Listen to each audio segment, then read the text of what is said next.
You're listening to Radio Mayapur with the best devotional, meditation, kirtan music, and inspirational podcast. This is Radio Mayapur. Okay, welcome everybody to Radio Mayapur. This is Ganga, your host, and today we are very fortunate. We are in New Zealand, in Wellington. It's a beautiful weather for the last few days, nice sunshine. Here it's becoming winter. Yes. Yeah, because we are in the end of the world. We are close to the South Pole. Agreed. So in all the other part of the world, it's becoming summertime. Yesterday I spoke to my wife, it was 41 degrees in Mayapur. It was really hot.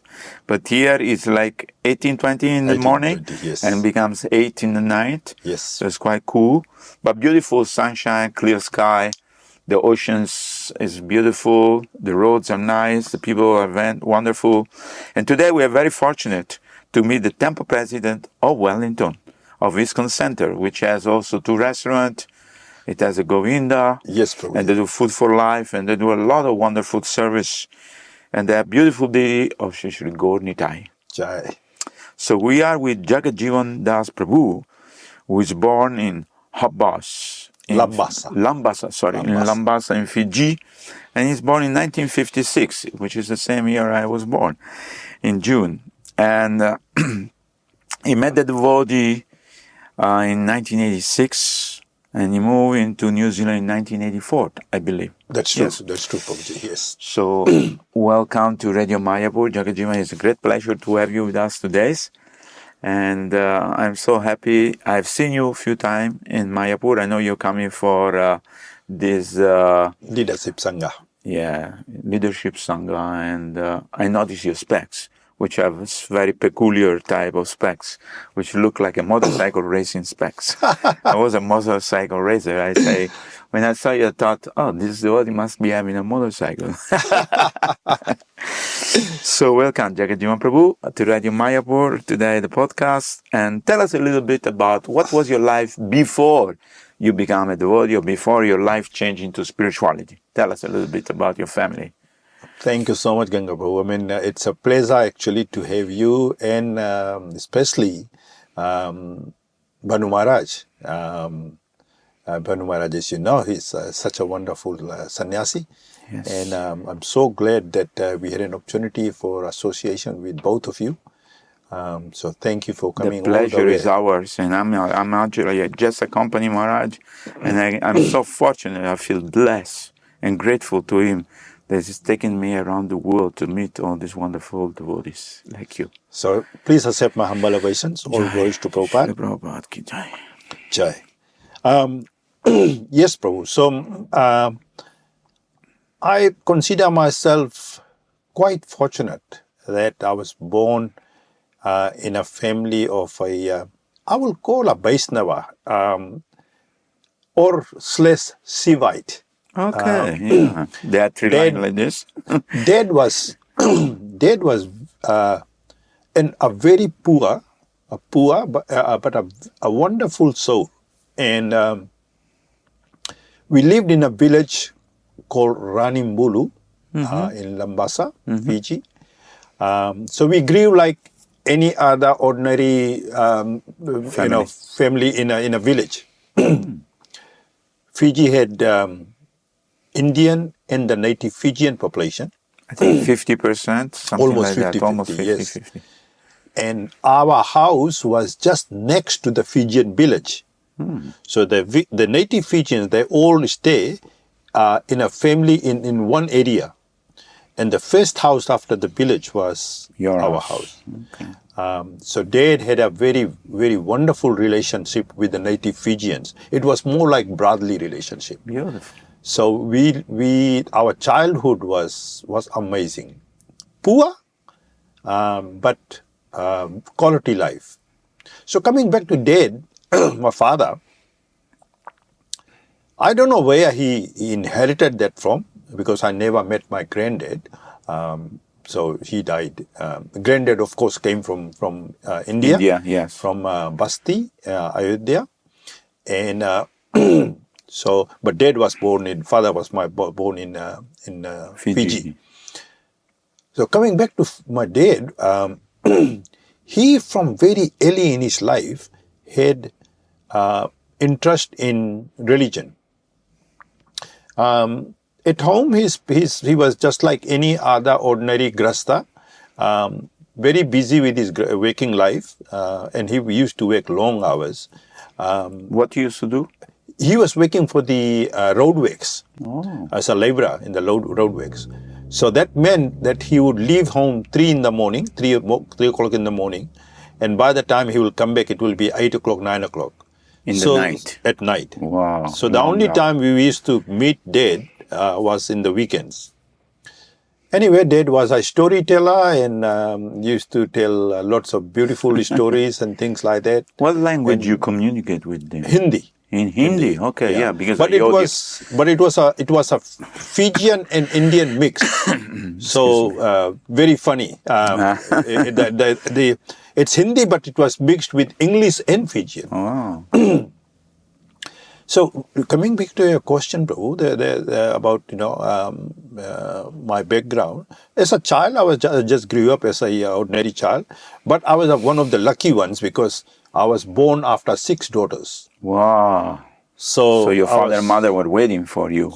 And after, they say that it was after many prayers and boons and things like that, finally then when I was born. So I grew, you can say, Prabhuji, I grew like a king. The way mom and dad looked after me. Unfortunately, mom died when I was only 5 years old. Oh. So it was pretty much dead.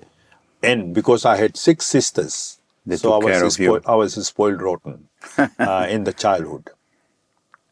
Education-wise, the school was almost an hour's walk from home. Every day you had to go 1 hour going, 1 hour coming back. Yes. So schooling wasn't fun for me. And I was really not into schooling, Prabhuji, for 2 reasons. One, of course, the distance. But for some reason, I was not really an academic person. Right. Coming back to your question about religiosity, how I got interested in things like that, I've asked this question: what have I done to be given an opportunity to save Lord Krishna? And every time I've asked me that question, the only thing that I've come back to, which is quite interesting actually, despite all the difficulties and my dad being a poor person, he was the first person in that whole village. I would say not just that village, Prabhu, maybe so many villages around in that area. I don't know where he got the interest, but he organized a Bhagavad Saptah. Wow. There was a person not in our village. He was somewhere else. He went to India to study religion, and when he came back, somehow or the other, Dad got in contact with him, and Dad invited him to come to our village for this 1 week's Bhagavad Saptah. Beautiful. Now I remember that very, very clearly. I was young. But not the entire village. So many people who was around the village, they would come each night for the Bhagavad Saptah. And Prabhu, in Bhagavad Saptah, not only people come to hear, but of course there was always prasadam and things like that. Of course. So every time when I raise this question, what good I have done, my answer has been nothing at all. I just put it down to that Bhagavad Saptah that my dad had organized, and the sukriti that he got from that was then, Dad didn't enjoy that, but maybe the Lord wanted his son to become a devotee. Beautiful. So that's the background. That's nice. That's pious background, I would say, because your father was from Ayodhya, which is Lord Ram's birthplace. And now, of course, they established a big temple there. Sure. Yes. So beautiful. So in that area, of course, people are very, very devoted people. Of course, very pious people, I would say. Yeah. For that reason, I consider myself very, very lucky because if you have grown in the village, Prabhu, and like I said, I was not really an academic person. It's a long story. I won't go into that. But how I have reached where I am today, I would put it as a miracle. Of course. And purely the mercy of the Lord, because I consider myself pretty much worthless. So very, very lucky to be being able to given the opportunity. So if you want me to follow on from here, I will go back to the story I was telling you. Please tell. So 1988, I came to Wellington, and I was introduced to ISKCON in 1986 when Ramai Swami Maharaj with his band was going around New Zealand from town to town preaching Krishna consciousness. So that was the first time I came across Hare Krishna devotees. Okay. I had never heard about ISKCON before.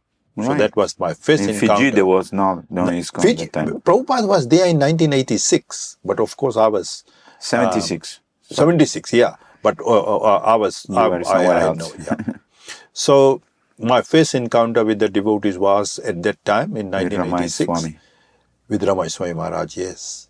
And then 1988, when I came to Wellington to start working for the government here,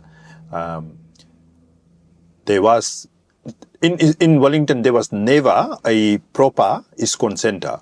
Right. So what they were doing was they will find a house, a big enough house, and as long as they had a nice big lounge, so then they will set up the deities there, and they will hold the programs there every Sunday. Nice. And then when the neighbors will start to complain, and there was too much noise and things like that. Yes. Come in.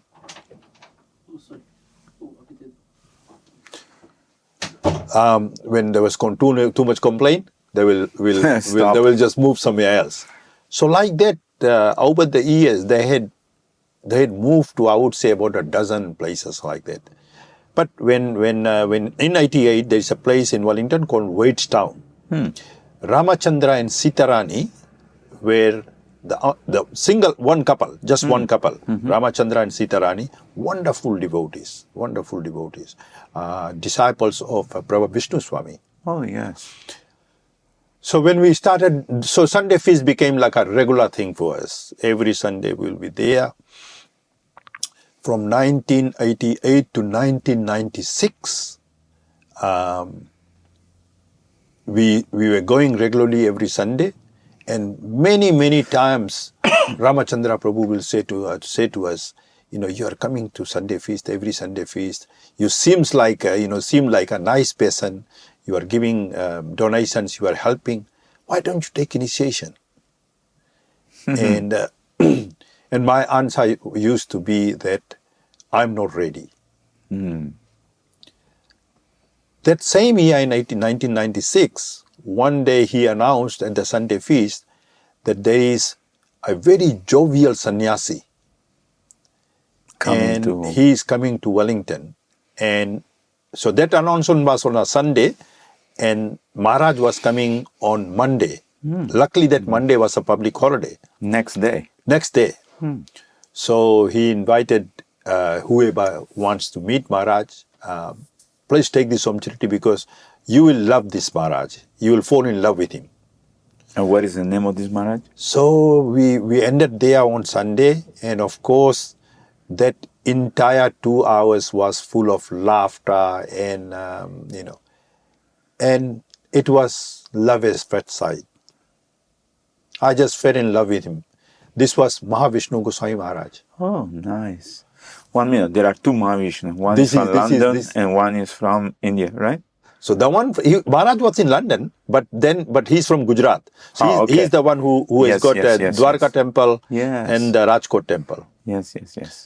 So, of course, like I said, Prabhuji, it was love at first sight. And, but next day, Maharaj was gone.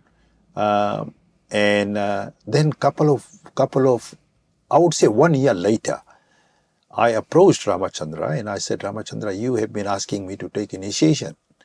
And I'm now thinking seriously. can you please inquire whether I can take initiation from Mahavishnu Goswami Maharaj? I didn't even knew the name that time. Right. But I said that Maharaj that came. So Ramachandra made some inquiries and he came back to me and said, sorry Prabhu, Maharaj at the moment is not authorized to give initiation. So my initiation idea flopped.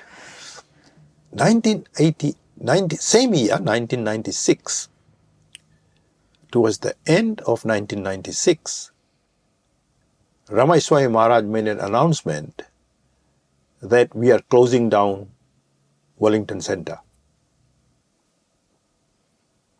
And the reason was that we have got only one couple, Sitarani and Ramachandra, and they want to have a baby.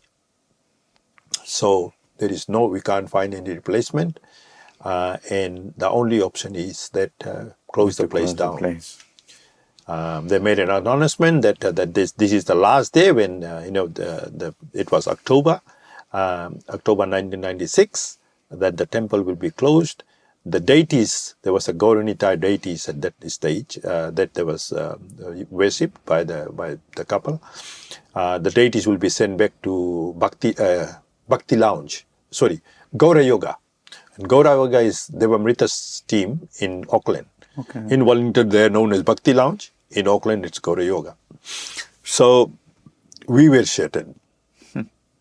We were shattered. And 8 years, 1988 to 1996, every Sunday, Hare Krishna temple was our place. Yeah. So, not knowing, thank you, Prabhu, not knowing what to do, I approached Ramachandra and I said, Ramachandra Prabhu, is there any way we could continue? The temple. Yeah.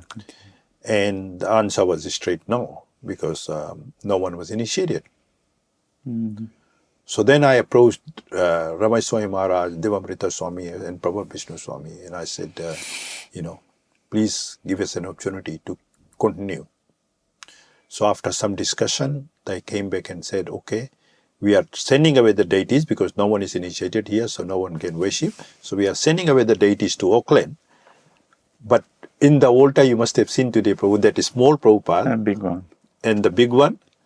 At that time, even the big one was not here. The big one was somewhere else. So that small Prabhupada deity and the Guru Parampara. So Ramachandra handed us Prabhupada and the Guru Parampara and gave us instruction how to take care, how to worship and things like that.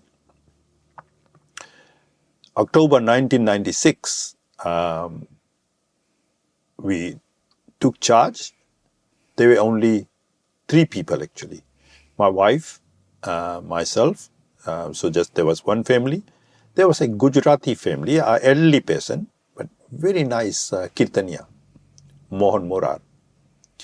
And there was a couple from England, Anne and Glenn, also not initiated, but they had a Gauranitai deity in there, and they were worshipping a Gauranitai deity. So 3 of us, three families got together, and we decided that Anne and Glenn will bring their deity. Mohan Murar, who is the Kirtaniya, will bring the harmonium and he will be leading the kirtan. My wife and I will prepare the prasadam. And we found a taekwondo place in city that was not getting used on Sunday. So they lent us they gave us on a very reasonable rate. So Prabhu, that's where the Wellington, you can say, the next phase of ISKCON started. The magic starts. The magic starts. Magic starts. Just by the desire of the devotee, everything, and the desire of Srila Prabhupada and Lord Chaitanya, Sri Chaitanya Manovistam, the desire of the Lord to spread the holy name. It's amazing, isn't it? It's amazing, Prabhu. So 1996, October 1996, we started there. And just a year after, so 1997, Anne and Glenn decided to leave. They were moving somewhere else. So the Gauranitai deities were gone. They took them. They took them. Okay. Now we are continuing the program, but without any deities. So Mohan Murar had a contact in Mayapur. I don't know how, but he contacted his contact in Mayapur, and they sent him the current Gaurnitai, which is that? the big one and the small one, 2 sets. Nice. And you saw our Gaurnitai, Prabhu. Beautiful. They are beautiful. So beautiful. And they're from Mayapur. They're from There's the Mayapur, birthplace yes, of yes. Chaitanya Mahaprabhu. Yeah. So So when the deities came, of course, we did the proper pran pratishtha, the puja, installation. and all those sort of. But this was all in our home. Still, We didn't have a temple. Yeah. No, I'm putting you wrong there, bro. Sorry, I will take you back. No, that time we had no deities. No, we didn't have any deities. Not yet. No, not yet. So that was 1997. Glenn and Ann were gone, but we continued the program just with the pictures and the Guru Parampara and Srila Prabhupada. So that was all we had. No deities anymore. But from then on, when Ann and Glenn were gone, we were missing Gaurnitai. So we started talking. And now it was difficult for us to hold the programs in the town because it was too much effort. So my wife and I decided that that's it. We will now hold the program from our home. So for another year, until October 1998, we continued holding the program from our home, but we were eagerly now looking for a place to buy. To establish a temple. To establish a temple. Yeah. So where we are sitting now, Prabhu, there was no temple there. At that time, nothing just there. A house. It was just a four-car garage. It was like a workshop. Okay. It was like a workshop. So I had my eye on this place only for one reason, Prabhu. The next door where we have the restaurant now was a dairy shop, which is like small shop, grocery shop, and there was a fish and chip shop. And every time I will go past there, drive past here, when I see this house, like I told you, my background was an economist. Yes. So I always think about this sort of thing. Of course. So the thought that was going through my mind was that we couldn't afford to buy a commercial building because commercial buildings in New Zealand are very expensive. But when I looked at the other property, so in my mind I thought this could become a commercial property at one day. So one day I just went to the next door dairy shop, and there was a Gujarati guy, and I said to him, "Do you own this house?" And he said, "Why?" And when I explained to him that I'm from Hare Krishna and we are looking for a place for the temple, he said to me, "Oh, they are Gujarati family as well, very nice family, and why don't you go and ask them?" Now, how do you walk to somebody's house and say, you want to sell the house? Yeah, but Krishna has his own way. Absolutely. I gathered some courage, came and knocked on the door. The son came out. So I said, "Your mom and dad is home." And she said, "Oh, mom is home." So can I talk to you, mom? The lady came out, and I folded my hands, bowed down, and I said, I'm really sorry, but I've come here for a purpose, and we are looking to buy a place for Hare Krishna temple. But she took 3 or 4 steps back, and she kept staring at me. Then I again bowed down, and I said, I'm really sorry. She said, No. She said, "We are just doing this place up to put it on the market. And we are vegetarians. We have never cooked any meat in this house. And so this must be Krishna's plan." Gujarati people, also pious people. Yeah. I couldn't believe what I was hearing. The connection. I couldn't believe what I was hearing. So I said, "Okay, please let your husband know." I exchanged my telephone number so that we can come and have a serious talk. So a week later they rang. We came with Mohan Murar. And Ramachandra and Sita Rani were visiting us that weekend. So we brought them as well. Nice. So we all came, had a look. They're also Gujarati. They were Gujarati? No, Ramachandra and Sitarani were the devotees, remember? I said that. Yeah. But they were Kiwis. Kiwi. Kiwis, yeah. So they were here that weekend. And so we came and had a look. And you know that lounge there, Prabhu, right? Yes. Where that's next door, right? Yes. That's where that lounge was an open space, big enough, and where next to this one here, that's where the kitchen was. So when we walked in and when you had a look, and I looked at the kitchen there, and then the lounge was there, immediately we all agreed, this is the place. Now, the big question was, Prabhu, that money, yeah. So we sat down to discuss, and I just said to the landlord, look, we have come to buy your place, but we have no money. I understand you are looking for a place to buy, so I beg you to please continue, and but don't rush into it. We need some time to Pay and find the money. Find the money. From there on, for 6 months, there was a Chinese guy whose house they were going to buy, but the Chinese guy was playing games with them. So that dragged on for 6 months. This is all Krishna's plan, you can see, Prabhu. Yeah. After 6 months, we got a phone call from them saying, we are ready to discuss seriously. Up till now, we have not even discussed the price. Oh. So you didn't know how much they want? We didn't know. So then I came down and I said to him, he said, look, I was planning to put this place on the market for 215,000 New Zealand dollars. And that's what I'm expecting. So I said to him that, this is for Krishna. And please think about it and see what you can do. So he gave some thought and then said, okay, I will take 195. So basically he left 20,000.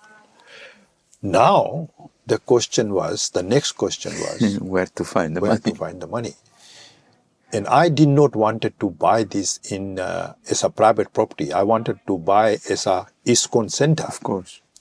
So when I approached the bank said, if you are going to buy it for a religious and charitable organization, you have to come with 25% deposit.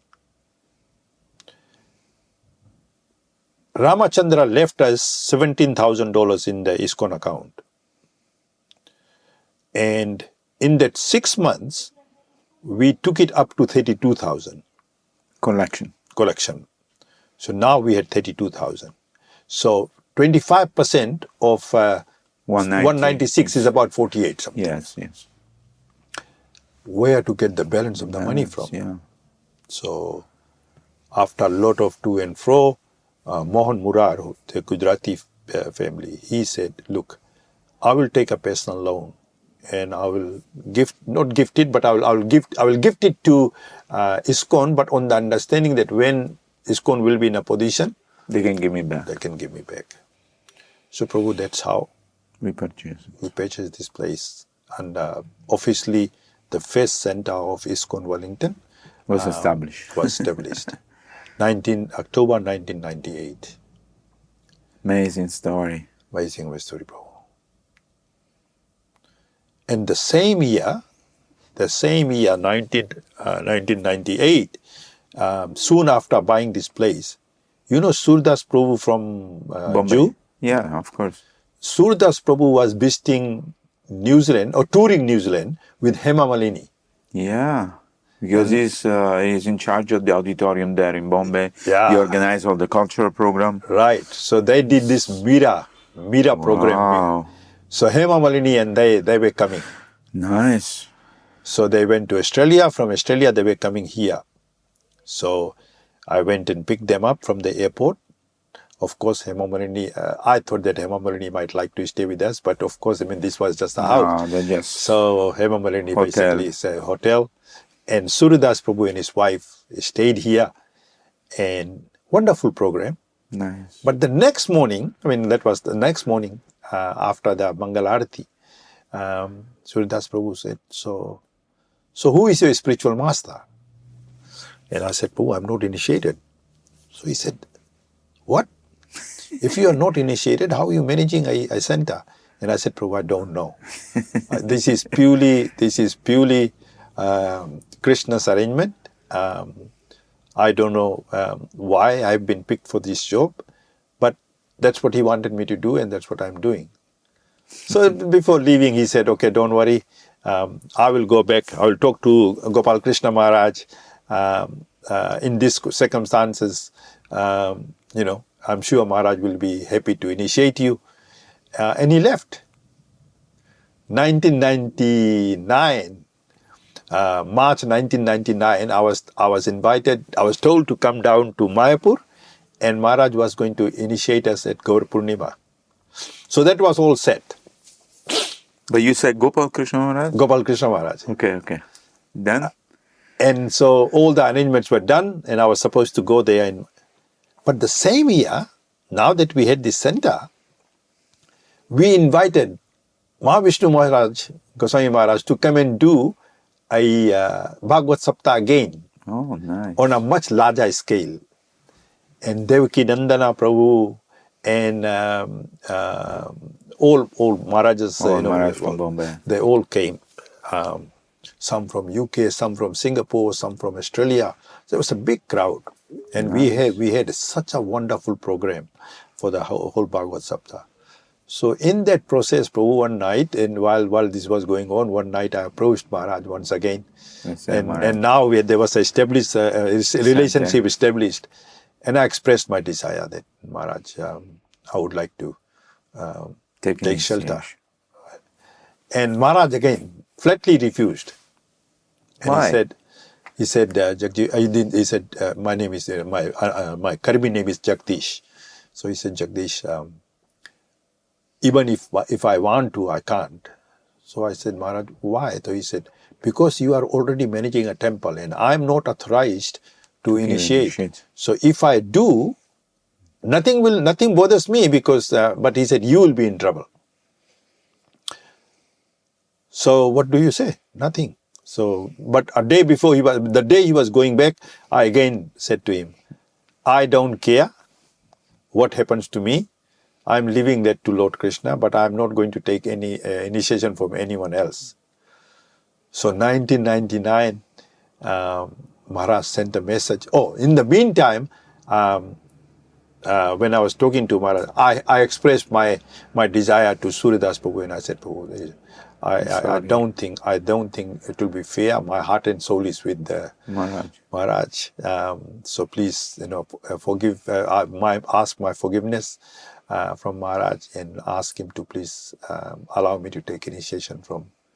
So Suryadas Prabhu warned me as well, the same thing, that you're making a mistake. But I said, I'm leaving it to Krishna now. So 1999, Prabhu, December 99, Devaki Nandana Prabhu rang me from Singapore and said, Maharaj is coming for a program in Singapore and he wants you to come down to Singapore. So we ended up in Singapore on Friday night. Saturday morning was initiation, and we didn't know anything about it. So next thing, when the yajna and everything was organized, they say you sit down and take initiation. Maharaj said, sit down and take initiation. And not only that, Prabhu, it is a very rare thing. I hope Maharaj is not there today, and I'm sure no problems there. Then after initiating, giving us the first initiation, he went in his room and then called me and gave me second initiation on the same day. Nice. And he explained that this was needed. You are worshipping the deities. You have taken so much responsibility. So that's where I got that name, JagadJivana Das. Nice, nice story, Prabhuji. So beautiful. So then from there on, Prabhu, ISKCON officially then became recognized. But I'm so thankful to Prabhu Vishnu Swami and Ramai Swami, two of them. Initially, it was Prabhu Vishnu Swami who was on the spot all the time. We became very fond of him. And then in later years, after Prabhu Vishnu Maharaj was removed, Ramay Swami Maharaj took full charge. And I am totally indebted to both the Prabhu Vishnu Swami. Devamrita Swami is the third one. Devamrita Swami, of course, he has got his own center here as well. And Yoga center. It's a yoga center, yes. Yeah. So Maharaj was always busy because his focus was pretty much just young Kiwis, and his focus was just his preaching style, as you know, is quite different, very different from ISKCON. Very difficult, very different. But I can fully understand and appreciate because he needed that approach. Of course. So whatever we are today, Prabhu, this center today is largely because of the mercy of my Guru Maharaj, Mahavishnu Goswami Maharaj, and of course Prabhu Vishnu Swami and Ramay Swami Maharaj.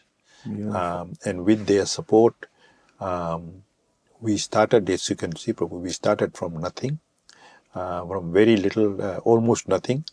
And today this asset, there is a $2.5 million asset built over these years. So now we own both of the buildings, both of the properties, 103 and 105 Newlands Road, Newlands. You run your restaurant every day or only on Saturday and Sunday? No, Prabhuji, it's again. I don't know, I'm asking. Again, Prabhu. ISKCON Wellington has the largest restaurant in the world when it comes to ISKCON. We had a floor space of 400 square meters, right in the middle of the city. But you're talking about the restaurant in the city. Yeah. I'm talking about this one. Oh, okay. Again, there was no restaurant there. It's only about a year old now. Oh, I see. It's only a year old. When the first restaurant, again, Prabhu, I can. It will take me hours. The restaurant in itself, it's a big operation. Not only operation, Prabhu, how it happened, and how from nothing we ended up having a restaurant in town that I can boast by saying this, that I don't think any ISKCON center in the world would have. Just imagine, Prabhu, 400 square meters. It's huge. In the center of the city. So tell us in short how you got this restaurant, because that's another magic. When Krishna wants to do magic, he can do magic. Tell us in short version. It is total. It's pure magic, Prabhu. It's pure magic. There was a devotee by the name of. He was not initiated, but he was serving in Auckland, ISKCON Auckland. Young boy at the time, 17, 18 years. And he got training, the restaurant in the training in Auckland.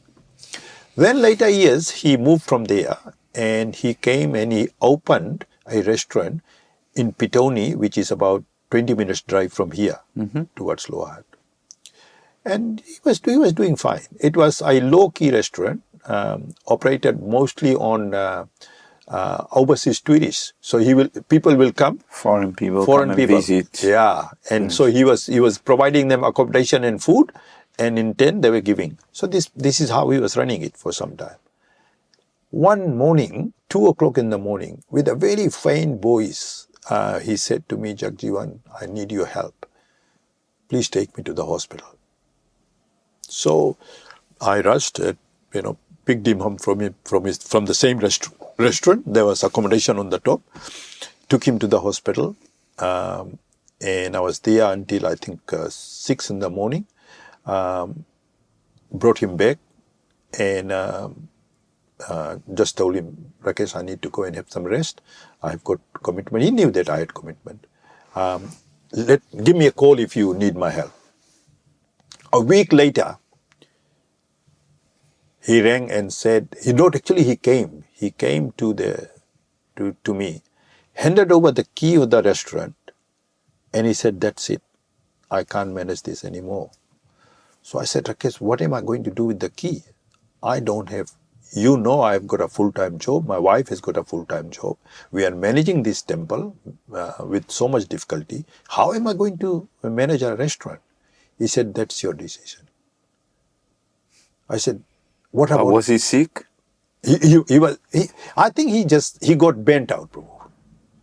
He got bent out, just running on his own. So he said, "That's your problem." Overwork. He was overweight. So, what about Rakesh? I don't need the money as well. He said, well, I'm not asking you for the money. He said, you can pay me when you later on. So, Prabhu, that's how, and up till that time, after we had bought this property, there was a big question, how do you manage to pay the mortgage? Back, yeah. How do you pay the mortgage? And after so many debates, the only solution was that I rent out my house, moved in here. There was one room, big room downstairs. Yeah. Upstairs was temple. So we moved in here with my children, my two children. And because my house was now rented out, You could pay them. I could then use our salaries to pay the mortgage here. So we did that from 1988 to 2001. 2001, when Rakesh had said that you have to manage the restaurant now, that was the first time I brought two couples from Fiji. One is devotee couples, and the other one, someone with some restaurant background. So Nimananda and his wife, Suchitra, they are the ones. There is a big company here, Prabhu, by the name of Gopala, that makes Gopala's paneer, yogurt and things like that. Mm-hmm. That is Nimananda. So that was the person that I brought from Fiji. And then there was another couple that came as pujaris. So when they arrived, they took accommodation here, and we, with my children and my wife, we moved back to our house. So then you start to run the rest. So then with the staff on hand, with somebody on hand, that was the first restaurant, Prabhu. Wow. But the problem with that was that it was in a rural area, a rural town, and as you know, vegetarian was not a popular choice for people in New Zealand at that stage. Very few knew what vegetarian was. So we were struggling. We were struggling there, and but I was determined now. That we need to. Another very important point. One time, Maharaj came visiting, and because Maharaj was in England before, so I asked Maharaj that, from your English experience in the European countries, Maharaj, tell me, how do you survive in New Zealand? Because the devotees were not there, Prabhu. Yeah, no devotees, no source of income or things like that. And Maharaj, without thinking, just said, open a restaurant. So I said, Maharaj, we have a restaurant. No, there was no restaurant, Prabhu. So I said to Maharaj, I am struggling to even manage a temple. How am I going to open a restaurant? He said, JagadJivana, have faith in Krishna and things will happen. But he told me, he said, look, if you open the restaurant, there are 3 advantages you will have. He said, 1, the restaurant will become the doorway for new devotees. The 2nd, the revenue that will be generated can be used to save the Lord. And the 3rd, he said, was, I will send you devotees from India that will do double role. Work in the restaurant, but at the same time, helping in the temple as well. Nice. Good idea. Excellent idea, Prabhu. Excellent idea. But without any resources, Prabhu, what do you do? So then when this opportunity came, like I was saying, nothing happens without the sanction of the Lord. So this was, again, it was purely Krishna's plan. So then, of course, we had to bring people, and then when we opened this place, Nimananda and his wife were working very hard, and they did a lot of sacrifice. A lot of credit goes to them as well. But the business was not generating much income, the revenue that we needed. So then I started looking at other options as well. And then I saw that there was an Indian restaurant in the city called Bengal Tiger. Bengal Tiger. Yeah. It was advertised for sale. So I went to see this guy, and of course he was another Gujarati person. So when I met this guy, I introduced myself from Hare Krishna, and I told him that we do want a restaurant to help the temple grow, and I told him that I don't have the money. So he said, "Look, I will try and help you." Gujarati people are always nice. Yeah. Isn't it? So he said, "You just give me 5,000." He advertised for 13,000. He said, "I will give you for 5,000 per month. No, this is Sell. Yeah, sell. That's not much. That's not much, bro. And he said, "You don't have to give me money up straight." He said, "You can." So then I contacted Maharaj again, and I said, "Maharaj, you wanted the restaurant. Now Krishna has provided one, but I need staff." Yeah. Now So then Maharaj sent some people. his disciples from there, and I spoke with Nimananda Prabhu and I said, "Prabhu, do you want to manage this restaurant? If you agreed, you can take total management here, and I will go and manage the city one." So Prabhu, that was I start. I start there. But the big story was that in an year's time, when we are starting to get beta there in this new location, and people started to get to know us, and the restaurant was becoming popular, the landlord became greedy and increased the rent. So then we were looking for some other place. Then I found one closed restaurant, which was closed for 6 months. Found his owner, spoke to the owner, and said, I want to move in here. He was quite happy because the place was closed for 6 months. So he gave us nice term and condition. We moved in there, but in the clause he had put that you will have to vacate the place with 6 months notice because I have got plans to renovate this place. But it's not going to happen tomorrow. Beggars can't be choosers. Right, just do it. Just Whatever, do it. let's see. Yeah. So I just left it on Krishna, and I said, okay. So we sold that place where we were. We sold it. Bro, like I was saying, these things will take a very long time. I'm trying to cut everything short. Of course. We sold the place, moved in this place, and started operating from this new place. Good location, not the best, but good location. Within 3 months, the guy who bought our restaurant overnight closed and ran away. The lease was still in ISKCON's name because the landlords were not prepared to sign it to some new person. Right. When the person ran away, they sent us a bill of $32,000, unpaid rent, electricity, gas, and things gas, water. Can you imagine, Prabhu? Facing a bill of $32,000, what do? You don't have money. I don't have money. I called a meeting with the community here. Not a single person came forward. They came up with all bright ideas, and one of them was this: sell this place. Sell this place, and when you have the money later on, then you can think about. I just couldn't believe my ears. How can you sell a temple? You cannot. You can't. Left with no choice, Prabhu. My wife and I mortgaged our house, got the money of mortgage on increased the mortgage to get the $32,000, paid off the debt, and continued the entire $32,000. Now, this other place where we have now was starting to pick up.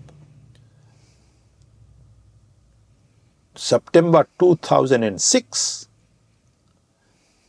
the landlord gave us order to vacate. 6 months. Yeah. Another struggle. Now, this is where you will the real core thing comes now, bro. So I put a small ad in the newspaper, looking for a restaurant space. That's all I said. Looking for a restaurant space. A very small. I couldn't afford big money. Big money. The restaurant that I was talking to you about, the 400 square meter, it was a cafe bar. I found out later on, they spent $750,000 to set up That's when the bar culture was starting. It was big at that time. Was big in that time. So they spent $750,000 to set up that place, 400 square meters, Prabhu. It's huge. On one side of the restaurant, or one side of that was, that's okay, that's okay, I'm fine, that's fine, was the kitchen, and then the remaining of the area was all pool tables and games and things like that. The other half had a huge bar with wines and liquor whiskey and all these all things. those sort of things. So his owner rang me and said, I understand you're looking for a restaurant space. And I said, yes, I am. So he said, I've got a place on the market. So I said, tell me, where are you? And I couldn't believe. When he's mentioned, I said to the guy, I had my eye on your place for years, because it's such a wonderful location, and I've always wondered and always prayed, hopefully one day we can find a location like this. So he said, yeah, but so my next question was, Prabhu, say what is the rent in the place? And he said 99,000 New Zealand dollars. I almost got a heart attack. So I said, okay, goodbye. So I said to the guy, I said, look, I don't want to waste your time. We are small time people. Yeah. Maybe I can afford 35,000. Max pay year. So I'd rather not waste your time. Yeah. Put my phone down. This was September 2006. End of September, we closed down, dismantled everything. And remember, I said where the temple is now used to be a shed. Yeah. There, so it's a big shed actually there. So we moved everything into there, and bye. We stopped going to the town. We were getting so much hassle. When are you guys going to open? Come December, Prabhu, I rang this person one day. And I said, I would like to come and meet you. So he said, yeah, come down to the restaurant. So I went to the restaurant. And as soon as I entered from the side where the kitchen was, right? Not from the bar side, of course, for the reasons you know. So, but as soon as I entered there, something from inside was saying, JagadJivana, this place will work for us. It's like Krishna was speaking to me. Absolutely. So he showed me the whole thing. Place. And after having a look at the whole place, I said to, his name was Evin. I said, Evin, I think we can strike a deal here. So he said, what do you mean by strike a deal here? I said, look, I know you have been struggling for a long time. And I know that your cafe and bar hasn't been doing well.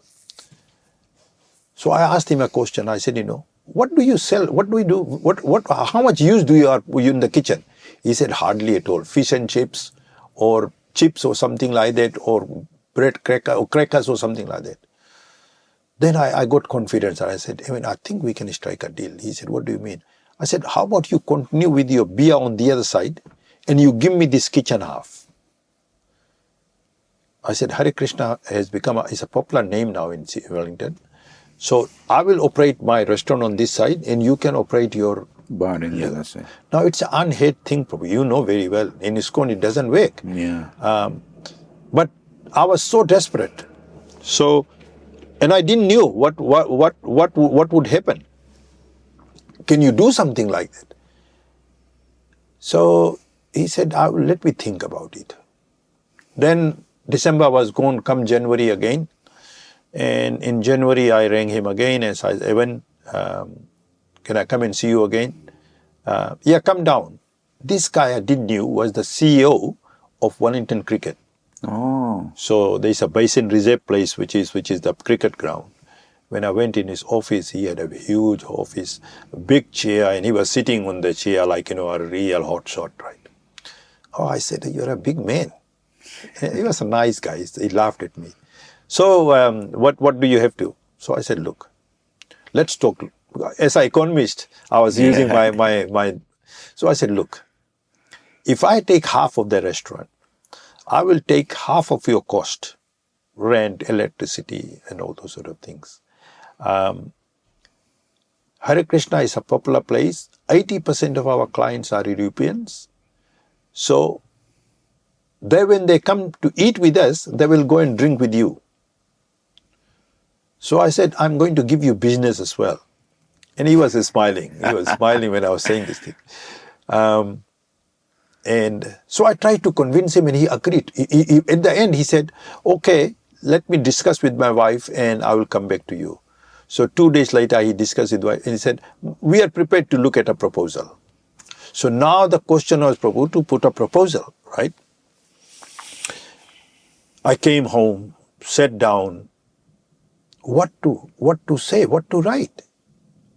So from inside, as if Krishna was speaking, and he said, hold on the truth, right? So I wrote him an email, Prabhu. I said, I've got $20,000 in the bank from the previous restaurant, and that's all the money I have. So you take the $20,000, and I'm prepared to give you another $10,000, but you give me 1 year to earn and pay. Prabhu, it didn't take him 1 second. He replied in the email and he said, I heard Indians were crazy, but you are a gone case. That was his reply. He said, I heard Indians were crazy, but you are a gone case. He said, I've got 2 combo ovens in my restaurant. They are 19,000 each. You can't buy one of my restaurant, one of my combo oven, and you want the entire restaurant. What do you say? I didn't reply at all. What you can say. Then a week later, I rang him again, and his reply was, yes, crazy Indian. What do you want now? I said, give me another chance. Let me come and talk to you. So I went to him and I again spoke to him and again talked the same sort of things, but in different way. And then finally he said, but you are giving me peanuts. I said, Evan, what more do you expect from me? This is Krishna's business. This is not my business. And we are all doing it for charity anyway. He was a religious guy. He said, okay, think about it. Give me a slightly better deal. So Prabhu, I came home, the same email, nothing changed. The only change was that instead of 10,000, I will pay you 30,000 over 3 years. Which is the same thing. So I sent it back. Yeah. And they say, Prabhu, when Krishna wants something, he will make it happen. He will make it happen. A day later, he rang me. I was at work, and he rang me and said, I'm prepared to take your deal. I could have yelled, Prabhu, I could have jumped, but it was the office, so, there was, of course, I had to hold myself back. I couldn't believe what my ears were hearing.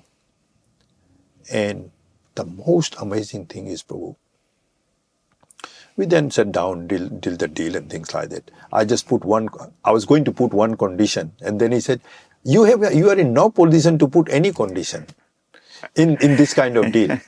I said, I know, Evan, but you are a good man. I said, for the safety of the temple, I want just one condition. And that is that if in an year's time, business doesn't pick up, then you will consider us as the first. Because I don't want to be then dealing with somebody else who will buy the business, but then if we don't get together, we will be in deep trouble. So he said, no, that I won't let that happen. So he put that condition. But behind my mind, as a devotee, right? Yes. I knew this guy, there was no chance for him to survive. But Krishna won't allow the lika and the prasadam in one place. So I knew what I was, but poor guy didn't know what it was. Exactly a year later, he rang me and said, I'm throwing the towel.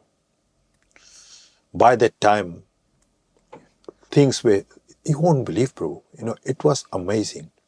In the previous restaurant, if I'm talking about weekly sale, right? If the weekly sale reached 2,500 or 3,000, the boys will have party. Right? In this place, within 3 months, we are doing 15 grand a week. And that climbed to about 18 to 20 grand later on. In the first year, I made $120,000 net profit. That's good. So when we did that, when we made that 120,000 net profit, I contacted Ramai Swami Maharaj. Maharaj, I want to buy the next door property. He said, JagadJivana, are you confident you have the... I said, Maharaj, the way things are going, I'm confident it will happen. Do it. So then Prabhu, Maharaj said, okay, send me a proposal. I said, okay, fine. I sent a proposal. And at that time, in the Wellington Management Committee, Kala Sambara from Auckland and Radhikatma were there as well. Very positive people. Very nice devotees. You will find out soon. I know them. So, and then Prabhu Vishnu Swami, Ramai Swami Maharaj, and Devamrita Swami. So they were all on the management committee. So I put a proposal. I put a proposal. I went, that was a Chinese guy, right? So who was owning that property. This near the temple. The next door property. Yeah, next door to the temple. So I went to this guy and I said, we are interested to buy a place. And he knew by that time who we were, and things like that. The place that was worth maybe max 350,000, he demanded 550,000. You blow up the price. I didn't think twice about it, Prabhu. I said, okay, you prepare the papers and I will contact my management committee. I will come back. So I put a proposal, Maharaj, this place is not worth 350, maybe 350 max, but the guy wants 550. I think we should go ahead and buy it. And I said, the reason being, because there is a fish and chip shop there, and in the shop, that time they were selling liquor as well. And I said, this is all not good for us. For us. So when the proposal was put forward, the two people you said are very nice people were unbelievable. Both of them, Kalas and Radhik, objected. and they, I mean, I can understand. They were saying that... why you want to pay more if it's worth less? It was not that payment. It was not the payment. Their thing was that how can ISKCON buy a property which sells liquor and fish and chips? No problem, you can transform it. So I went back to them, Prabhu, and I said, look guys, don't look here, look ahead. That for us, the prime thing is we don't want fish and chips and liquor next door. And New Zealand law, tenancy law is that you can't kick anyone out unless they want to leave. Unless they want to leave. So I said the only option we have is to buy. Probably the point I'm trying, I hope this is going too long, but I'll just try and cut it short here. They made it so difficult for me, one after the other. So I said, I proposed to them, I said, okay, fine. If ISKCON is not going to buy, I am forming another trust, a separate trust. You can buy. And I will buy it in the name of the trust. And the day I'm able to evict these people, the two of the tenants, then we can transfer. I will transfer the property in ISKCON's name. Both of them said no. How can a temple president invest money invest money in a business which sells liquor? So now things were just getting out of hand. So then I wrote a resignation letter, and I said to Maharajas, I said, Maharaj, please accept my resignation letter. Find somebody to come and replace me here. I'm going ahead and I'm buying this property. And now I'm buying as an individual, so that's my business. And I'm still buying it for ISKCON, and I will give it back to ISKCON when ISKCON is ready to take. At that stage, both three of them, Ramai Swami Maharaj, Devamrita Swami Maharaj, and Prabhu Vishnu Swami voted against. So now it was 3 against the 2. And then Ramai Swami Maharaj said to me, just go ahead and buy it. So that's how we bought the other property. And from then on, there was never looking back. There was never looking Wonderful story, JagadJivana Prabhu. I would like to talk to you for hours, but our time is running short. So how many devotees you have now in this temple? In the Wellington temple? Totally? Thanks you asked that, Prabhu. We were doing quite well. The temple was doing quite well. I knew that I can't be everywhere. So at that stage, I appointed Amrish Maharaj as the preaching coordinator. And Amrish Maharaj is an excellent preacher. Very, very, very nice devotee. And so from the temple started to grow. We ended up with something like 80 devotee families. Nice. And Amrish Maharaj had a lot of hand because he was, of course, the preaching coordinator, and I was doing everything else. Then, all of a sudden, he decided to walk away with 40 families. And it was a very sad episode because things have moved on. But what I was angry about was that the GVC did not really do anything about it. They allowed him to walk away with that 40, and those 40 people were made from this temple. So they were not as if they were their devotees or anything. They were temple devotees. But he walked away with 40 families. And the only problem was that there was some indifference which could have been very easily resolved, but it didn't happen. So the devotee number was cut down to half. But then more you make, more devotee now. There's more devotee, no? More people came. Oh, of course, Prabhu. That's why these sort of things. They say whatever Krishna does, it does it for good. He does it for some reason. It was. I've never repented about it. I just took it on the chin, thinking that okay, this was Krishna must have his own plans, and then they walked away. And then we were doing fine. The restaurant is doing good. The restaurant was doing fine. Guru Maharaj's instruction was that there should be a Hare Krishna restaurant in major towns and cities. Of course. So 2 years back, just before the COVID hit,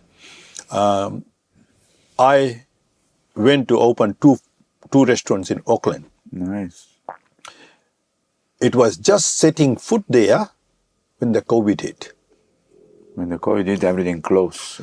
So, just before COVID hit, I then approached again Ramai Swami Maharaj, and I said, Maharaj, it is not fair that I am now not in Wellington for a long period, and it is time for you to find a replacement so that I can concentrate on expanding the business, because we needed that money for the temple. And he knew that I was doing it all for the temple. Not under ISKCON's name. We found another trust, and I was doing it that way.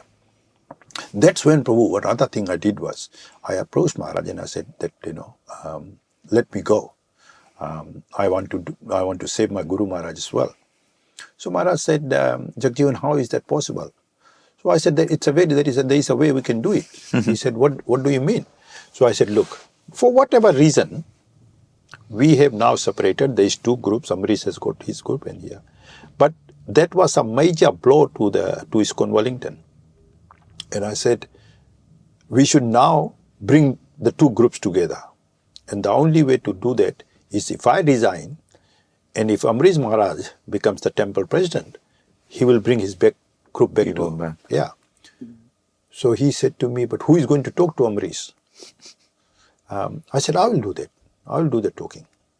So I came back, Prabhu. I came one weekend, made an appointment with Amrish, went to Amrish, sat down with him, and I said, Prabhu, whatever our differences was, for the sake of ISKCON, we should leave it aside. I said, I want to resign, and I want you to take over the position. That will unite the group again. Right. So he agreed.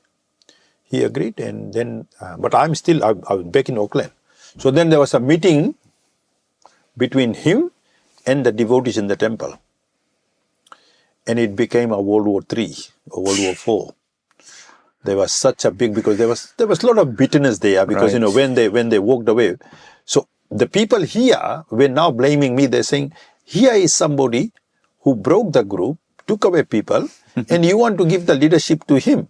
And I said, guys, don't look from personal. Look at how beneficial it is being for ISKCON Wellington. Right. So I said, for that reason, this is the best thing to happen. But Amrish he got quite hate from that, because it was a really not nice thing that happened that day. So he resigned, and then a week later, Ramai Swami Maharaj said, Jagjivan, sorry, your plan didn't work. Is not accepted. Yeah, and he said, you have to come back. I said, Maharaj, I've got a restaurant here. That's when COVID came. So then COVID forced me back into Wellington. Yeah. And from there, the struggles have been there, Prabhu. And then your last question, in terms of devotee number, I don't know. Somewhere, I always blame myself, because you have been a temple president, and you know that the position of a temple president is always full Take responsibility. Take responsibilities, but there are always this, people always try find fault in you and things like that. That's always there. So then we had another. So there was another devotee from Bombay, Mahanasingha. When the meeting happened between Amrish and this other guy, the other people who were there, one of the guy from there who was at that meeting wanted to take the role of the temple president. So he was pissed off that why JagadJivana is bringing Amrish and not using me. So, but I didn't think that way like that, Maharaj Prabhuji at that stage. So I thought, things will over time. But he never forgave me. So 2 years later, he did exactly the same thing because I then appointed him as the preaching coordinator. And he did exactly what Amrish did. Same thing. Walked away with half the people. So now, our devotee number has shrunk to about 25% to where we were at one stage. But still, it's a nice group. But you saw nice people. Very, very, very, very nice, very humble, very committed nice people. They're distributing books. Mataji, they go for the book distribution. Yeah. So one lesson that this recording today, which I think some temple presidents would find some good out of it, is that as long as, Prabhu, we are not attached to our position, and as long as we are always thinking how to serve, we are putting Krishna ahead of everybody else, then things will just move on. Sure. Like you say, Krishna has a plan for everything. Krishna has a plan for everything, Prabhu. To make us detached from the position, same time to be humble and accept other devotees' idea. I hope nobody takes this as a negative, but that is one thing, Prabhu. Many times we get so attached to our positions that we forget why has Krishna chosen you for that particular job. Sure. People always ask me this question. How come you were, even you won't believe, Prabhu, one time when I was in Auckland, Kailas asked me, Jagjivan, were you really going to resign? When, that happened? And my reply was, Kailas, why not? We are serving the Lord. When we are serving the Lord, our own interest shouldn't be there. We are doing it for Krishna. Absolutely. And when you are doing it for Krishna, where is the attachment then? Because it's Krishna who is directing everything. We are just that kite, and the string is in his hand. Yeah, we are puppets. Puppets, yeah. And that is one thing, Prabhu, that today in ISKCON, in many, many places, our leaders have either got too attached to the position, or they have this, maybe some of the temples, not maybe, in many places temples are paying their presidents, and they are paying people and things like that. My Guru Maharaj very clear instruction was, Jagjivan, your entire life you will not take any money from the temple. Absolutely. I never took, Prabhu, a dime from the temple. We always had to serve. That's unconditional service. Unconditional service, Prabhu. So this recording that we are doing, I'm so glad that you and we have dived into so many other things here. Sure. About the restaurants, the benefits of having a restaurant, course, things of like that, course, and all those sort of course. things. But I will conclude by just saying one thing, Prabhu, that as long as you have faith in Krishna and your Guru Maharaj, and as long as you don't have any personal interest, things will just go on. We, like I said, Prabhu, we grew from nothing to an asset today of 2.5 million. And I have not done, Prabhu, this is, I hope I'm not putting myself in of course. But we have never gone to ask money from anyone. Unlike just recently when I was talking to Ramai Swami Maharaj, I was saying to Maharaj, I said, Maharaj, one thing you as a chairman or when you are GP, you should change is that, we have got such big temples. There is so much asset now tied to the temple, right? And Prabhupada always had that rule that, temple properties shouldn't be sold, right? I said, why can't we have two sets? We have a commercial side and we have the religious side. You keep the religious side separate from the commercial, but you use the commercial side for maintaining the temple. Why not? That's a good idea. And I said, if we start doing that, then it's very clear demarcation. Clear demarcation. Your temple no one can get involved and think, I want money. Exactly. Probably had it not been for the restaurant, with such a small devotee number, right? You cannot survive. How do you survive and how do you grow your asset from nothing to 2.5 million? Absolutely. It was purely because we then said we have got two trusts here now. Yes. One is called Hare Krishna Food for Life Trust that looks after the business side, and then we have ISKCON Wellington which looks after the religious side. So now with the interests so separated, there is no question of. And I can now, if ISKCON wants, we can go and expand our business side. Of course. Without any risk there. So thank you so much for giving me so much time. Thank you. What is the last message you like to give for the audience of Radio Mayapur? Give some positive, like you were saying, believe in Krishna or whatever is your message to them, to all the people that are listening to us today. Very simple, Prabhu. I think two things. Don't ever give credit to yourself. You are nothing. We are nothing, Prabhu. We are nothing. Whatever we are, just consider yourself to be lucky to be given that chance to save the Lord. How many people get that opportunity? Few people in the world. Very few. And I was saying to you, Prabhu, I was never qualified. I was not even initiated. I didn't knew anything about Krishna consciousness. Everything, Prabhu, from Mangal Aarti to whatever, to cooking, everything. I had to, and there was no one here to guide me. To teach you. Yeah. I was not. So, when you have total faith in Krishna, and when you purely save the Lord, with the Lord as the center of attraction, things will start to happen, Prabhu. Magic will happen. Magics will happen. And in this temple, Prabhu, I have only mentioned you few. I haven't told you that we have had 2 floods in this temple. Yeah. Now, can you believe you are here? If somebody says that this building got flooded, you will say, are you joking? This is right on top of the hill, right? And there is flow everywhere. How can a temple get, or a commercial building or here get flooded? We had 2 floods, Prabhu. And in the restaurant, we have had 2 floods as well. Yeah, because when the water rises, it rises everywhere. I've never considered that way, Prabhu. My thinking is that even the flooding today was all Krishna's doing. Arrangement. All Krishna's arrangement. Because when you get helpless, and when you call out for help, how Krishna helps you, you don't know. You don't know. Krishna sent help from everywhere. I mean, you were sitting here, Prabhu, and you saw the place, right? Yes. Now, if I told you that this place got flooded, you will say, JagadJivana, you must be joking. No, believe me, I know, because I live in Mayapur. We have so many floods. I know, Prabhu, but Mayapur is flat land, and we are next to the river also. Next to the river. This is right on top of a hill. Still. How do you get flooded here? It's a long story. I won't go into that. But the message is very clear, Prabhu. The The message is very Have clear. faith in the Lord. Have faith in the Lord and just save him. Never take any credit. And the other message which I would like to give as well is that you are not the doer. Krishna is using us as a tool.